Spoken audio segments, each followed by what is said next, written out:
Free Impact magazine has the pleasure to interview today Mr. Joe Sackor. The question is, why and who is he? Mr. Sackor, can you tell us who you are and why you are here today? Well, thank you so much, Brother Annie. It's always a pleasure to be on your show, and thanks for everything that you're doing to educate our people in the diaspora and as well. Again, my name is Joe Sackor. I am originally from Liberia, West Africa. I came in this country as a refugee. I personally am in Pennsylvania, specifically in Philadelphia. I'm a honorary delegate for Refugee Congress in the state of Pennsylvania. I'm also the executive director of the Liberia Medical Mission. That is a nonprofit organization that provides free medical services in West Africa, taking doctors and nurses to go and do free catheter surgeries and free surgical cases in Liberia free of charge. I'm currently a candidate for the upcoming primary in Pennsylvania that is scheduled for May 19th, Legislative District 185 to be specific. I'm here today to at least have some discussion regarding why I'm running and what is my vision. So that's why I am this morning to talk to our audience and also to give their support in the upcoming election. From working for the refugees, trying to get them integrated in this country, now campaigning for the PA District 185. What are you trying to do exactly for this community? Well, there's so many things. If you look at my 5 points, one is the economic development. In Pennsylvania, what I want to do, especially for District 185, is to support our local businesses. In this 185, there's a considerable amount of businesses that are owned by immigrants. All right. And many of these local businesses are actually going through a lot in terms of accessing the necessary capital or loans to move their businesses forward. As the future legislator, my goal is to connect those small businesses, especially minority-owned businesses, to these resources. Very important, because I strongly believe that when small businesses thrive, that has enormous benefits to the community because it creates a local employment. When local employment is created, it allows our residents to have gain employment not far from homes. Again, another thing that I want to do, our young people that are coming, and also our young people that I born here, making sure that we have apprenticeship for them, creating high-paying jobs through job training, connecting with community colleges to train them, because many of them are graduating from college and not ready for the job market. Not everybody will make it to the college, but what can we do even from the high school perspective, getting them ready that when they graduate, those that want to go to college, that's fine. Those that don't want to go to college, so that they are ready at least to get into the job market. The other thing I want to do for the community is that of education, because that's the foundation for any job mobility. You have to have that foundation to be able to compete in the current job market. All right. So most of our public schools are underfunded, and some of them are closing down because of lack of funds. As a legislator, I am going to fight very hard to make sure that none of our schools where our children go, they don't have to leave the district to go to other places to go and learn. We will fight for more funding and more programs, and to incentivize our teachers that are doing a great job to stay in the district. Okay, after school program, universal lunch program for our children, so that when they leave from school, our mothers and our daughters, when they get to home, they're not hungry.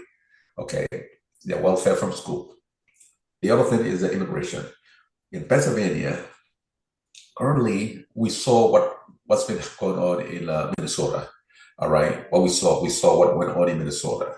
All right, where peaceful citizens were terrorized by ICE. In Pennsylvania, There is an agreement called 287G. Now, 287G gives authority to police stations, police department, to act on behalf of ICE so that millions of dollars go into the police department to do the bid for ICE. Okay, we need to reverse that. We cannot use the state money to terrorize our peaceful citizens, to separate our neighbors. So we want to make sure that any department that is doing that gets defunded or we're not going to support you. That's someone I want to be a very strong as an immigrant myself, as a former refugee. That's something personal for me. So these are a few things in a safe neighborhood because businesses look. There's a correlation between a traveling business and that of a safety neighborhood. Even if you have a business, if the community is not safe, you will see that businesses will be leaving because you cannot have some businesses in an area where there are a lot of criminal activities going on. It will scare them. So those things are tied together. So I want to make sure that we support our police department and encourage communal policing. Okay. So those are some at the high level, 10,000-foot view of what I intend to do for the community. You've been a great voice for the refugees in Refugee Congress. What do you think you can do that is going to be different from what you've been doing in the Refugee Congress when you are elected today in PA District 185? A very good question. As you know, you and I, we have been working together. You're in Lancaster. You're a great man. I really appreciate you. I admire your resilience and the steadfastness in educating people through this great platform. What we have been doing is that, look, lobbying with our state official, elected officials, and also Congress in admitting more refugees. All right. But what I'm going to do different this time is to use the visibility of my office and working with my local, state, and federal counterparts to make sure that the voices and the concern and issues of refugees are high on the on the agenda, at different levels. That's of legislation, reasonable and fair immigration laws, and giving a pathway to citizenship for our DACA recipients, and TPS for giving a second chance to people that are here and they're not violent. Okay, they're not murderers. They're just trying their best at least today for giving them the second chance. So we got to do everything possible for them. If they don't pose any harm, no threat to this country, they should be given the chance at least to contribute. So this is what I'm going to do, different legislation, bringing in legislation to make sure that they are protected. And secondly, working with my federal counterparts to introduce a legislation in the Congress that will be pro-immigrant and pro-refugees. Mr. Sackor, with the Refugee Congress, you've been working for the whole community. If you get elected, you are going to represent the District 185. How can you go from the majority to the minority? So this will be the continuation of my work. It's an extension. So my grassroots work has prepared me, of course, to get to where I am right now. And this is something that I will continue to do. Lobbying with my extending hands to a different eye of the legislature to make sure that resources are available for individuals, especially our vulnerable population. So this will just be a continuation of my grassroots work and using the visibility and the influence of my office when I'm elected to get more resources for the residents of our District 185. And not only, the immigrant population, but the entire District 185 that will be elected to represent them. The 5 points are the focus of your campaign: quality education for every child, good paying jobs and economic opportunity, affordable health care for all families, safe neighborhoods and strong communities, and strong immigration advocacy. How can you make a difference with those 5 points? Like I mentioned earlier, sometimes the resources available But if they are not shared appropriately, it becomes non-existent in the eyes of the ordinary people in the community. Okay, if there are resources, how to tap into the loan services and the grant services that are available to the businesses. You need to educate them. You need to have some sort of a workshop to educate them. All right, have people out there to let them know that these opportunities exist. All right. So my goal is that I, with my background in community organizing, is to get out there as you know as much as I can, making sure that the people are informed.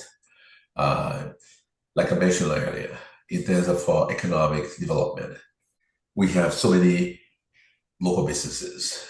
Many of those businesses are really struggling. From talking to them during my campaign tour, they're having a little, they're struggling.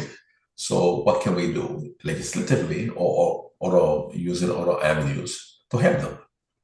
Okay, so that's why I do things differently. I intend to create an economic advisory committee that will comprise of local businesses that I will talk to. What is working for them? What is not working for them? How can we address these issues together? So one thing I believe in is that of a participatory leadership, meaning that you get the people that get represented, get them involved in the decision making process, so that you can just be there proposing, solutions for their issues without eliciting views from them. So this is what I'm going to do. In terms of immigration, like I said, I going after those individuals, making sure that ICE, yes, ICE will do its work as a federal agent enforcing, but for our neighbors who are here peacefully, they have no criminal record, they are not murderers, they are not putting in the risk to the community, they have just been working, they have their working permission, authorization, you know, and they are of great help to the community, to the society. Why bother them? Okay, we have to have a way to at least give them a second chance. Okay, having the legislation that will say, hey, you cannot go to our hospital in the state of Pennsylvania to go and get information on undocumented individuals, and to also foster, come up with work with the cities, okay, central cities and other cities to let them know that if the police begins to serve as agents for ICE, that erodes the trust system between the locals and the police, because people have to have a trust in the law enforcement agency in order to report crimes.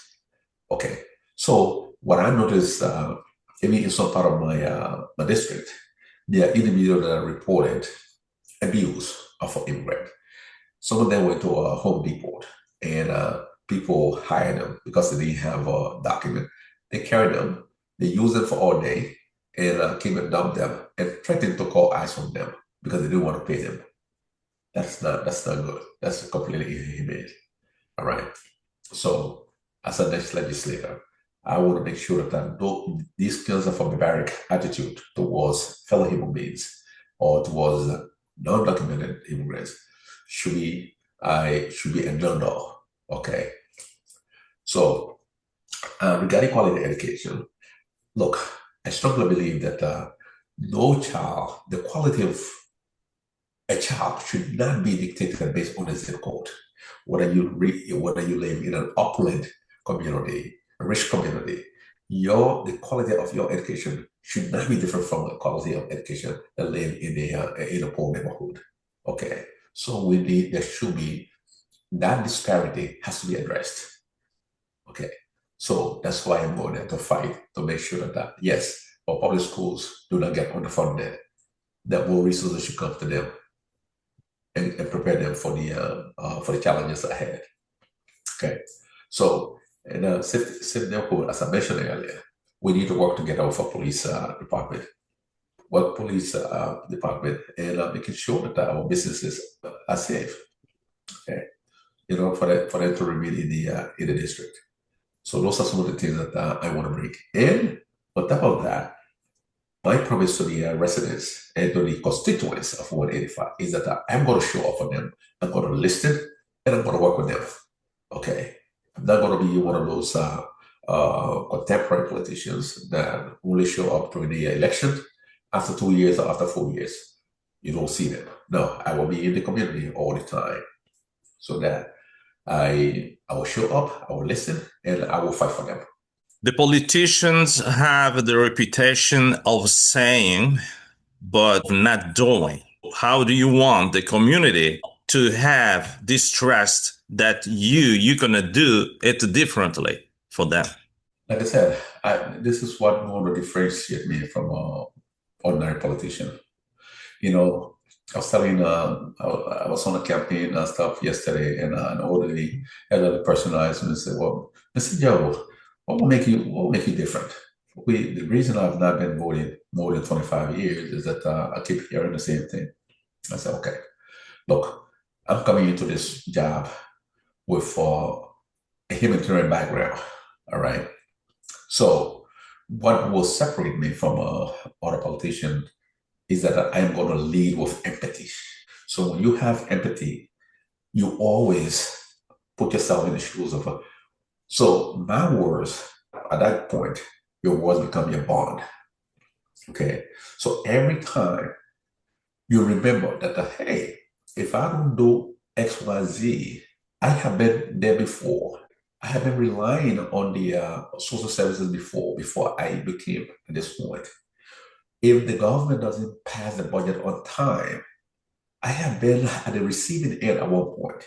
What will be the consequences of my people? So those are the things you will be thinking at all times. Okay. So having that empathetic, mind makes you to even do more and to think about your constituent at all times. So that's what will differentiate me from ordinary politicians. Leadership, experience, results. That's Yes, the three words that are the yes, focus of your campaign. that's correct. Tell us a little bit about it. Well, leadership, my view of a leadership is that of service. Okay. If you cannot be there to serve the people, there's no point. All right. You lead the people with compassion. You have to be that's why you are sent to represent them. And I have, a track record. I'm in the community. I organize a weekly distribution. I've been doing that for years. Okay. Because I saw the need, I identified the need. So I responded without anybody telling me. Okay. That's what I call leadership. Okay. I come forward. When the needs are there, I identify them, I come forward. That's what I call leadership. All right. Result. Listen, when I say something, like the last time I was, going around, people was, oh yeah, they don't have insurance, they don't have this. So I thought, well, I could go to check my eyes. So when I got those, complaint or got those suggestions from the community, I organized a periodic screening. Bring doctors from hospital to come and screen people eyes free of charge, even if they don't have insurance. Okay, do some checking of blood and all this stuff. So that is what we call result. You have been able to at least bring more than $80,000 back in the community from unclaimed money in Pennsylvania Treasury, money that belongs to people. All right, it belongs to them, and but they did not know whether that money was there for them. So I went and did my research. Make sure that their money that they're entitled to return to them. Okay, so that's the result. Okay, the experience. My human 16 years. I've been a director, a founder of a humanitarian organization that has been doing a global work and also local. Okay, I'm interacting with all kinds of people. So that experience is there, plus an organizing experience. So that prepares me to do the job for people. Joy Sackor is a Democrat candidate for Pennsylvania State House District 185. Great voice for the community and the diaspora. Thank you very much, Mr. Sackor, for your time. If you have something to add, the mic is yours. I want to say a big thank you to my good friend and brother, Andy. It's always a pleasure. And you are indeed a great leader. The every impact, my wife and I always remember every time we talk about your event in Lancaster, and we driving by, so oh, is Andy? Where's Andy now? So I really appreciate you. I know doing this kind of job, you have to have a passion for it, and this is exactly what we are doing. I never thought about going into politics, but when you see circumstances, you see issues, you know, yeah, and you get fed up yelling at the television, or when you hear something, "Ah, how could this thing happen?"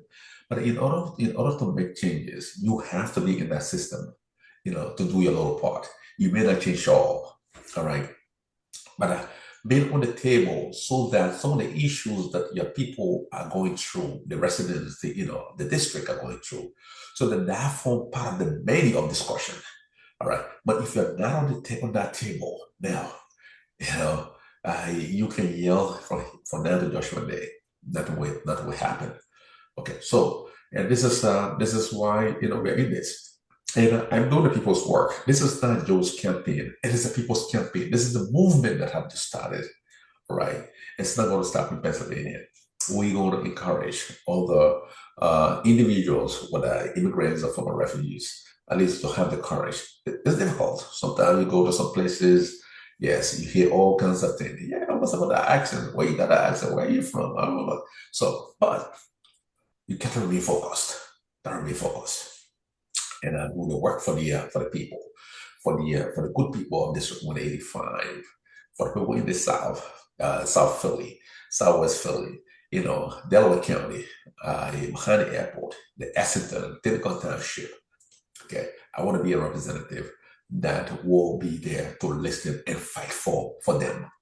Okay, not fighting for one because is the district is well diversified. It comprises of white, black, Spanish, different kinds of the Asians. So as a representative, I will make sure that I address the issues and broader issues of all residents, and you can count on me for that. Okay. So again, for those of you that are listening, please go on my website, joesackor.com, and donate to our campaign. All right. We need the more you give, even the little that you give, that gets us closer to obtain the victory in this election. Again, you can volunteer, you can do some, even if you're not in the district. Yes, you can also do virtual phone banking for us. We appreciate everyone listening. And again, my brother, I want to say thank you to all our supporters out there, and to my amazing team, Team Joe, for the level of commitment. These people, they are not being paid. Some of them let their work, took off from their work whole week, 2 weeks. Say, look, we trust you. You are an authentic leader. So we will be there to support you. So I want to appreciate all of them. For those that are doing silent prayers, I'm getting calls from Africa, from India, from this one. Say, look, we have researched you. We have everything they have in door. We are offering our prayers. We can't give you anything because we're outside of the country, but all we can do is to offer our prayers and to also make sure that you win. So I appreciate all of them. Ladies and gentlemen, that is Joe Sackor, your candidate for Pennsylvania State House, District 185. Mr. Sackor, thank you so much for your time. Merci beaucoup. Bonne journée. Je vous en prie.